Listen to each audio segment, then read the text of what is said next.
And another of the TTMs that came back. This one's an older one. I know that for a fact because, one, the stamp is a little older. Can't read the year they put it over it, but I remember that. But these manila kind of little envelopes I haven't had in a while. Anyway, came back August the 16th from somewhere in the New Jersey area. There is a card in there, and I think that's kind of going to be a running theme for the next couple of videos with TTMs. And we have, it is a signed Super Bowl card. And it's going to take me a second. It's a Super Bowl 21, so probably one of the Giants. And I always liked these cards. I think they were 90 or 91 Pro set. They did, I think it was for the Super Bowl 25th, or Super Bowl 25 anniversary. They released a series of these. So pause one moment and let me see who it was. And after researching to see just who it was, I realized that the signature is actually quite clear, especially with his number. This card belongs to Mr. George Martin. Very, very good and underappreciated defensive end for the Giants over a very long career. 75 to 88, so you're looking 14 seasons as one of the, from what I've read, one of the more feared pass rushers of the time.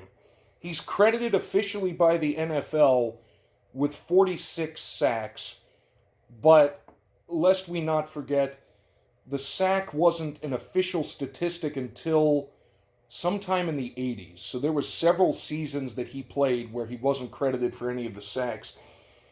The Giants unofficially kept track. They credit him with 96 over the course of his 14-year career. Really good player. 11th round draft pick in 1975 out of the University of Oregon. Just solid player. Really, really good. 3 interceptions, 7 defensive touchdowns. He is in the New York Giants Ring of Honor, rightfully so. And then, interestingly, a lot of people may remember the name. Back in 2007, he did a charity walk from the George Washington Bridge in New York City over to San Diego to raise money to help pay for the long-term medical care of responders for the 9/11 tragedy. He was stated as saying he hoped to raise about $10 million for it. He actually walked over 3,000 miles over a course of, let's see, he arrived in June 21st, 2008, after departing on September the 16th, 2007. He went a little over his schedule. He hoped to be finished by March of 2008. But regardless, the man walked across the country, and through sponsors and everything, he raised about $2 million. So, great humanitarian, great guy. Also, because he played so long for the Giants, even though he's from South Carolina originally, was inducted into the New Jersey Sports Hall of Fame. And he now lives apparently somewhere in Ringwood, New Jersey, or in the Jersey area. This is Wikipedia, so take that with a grain of salt.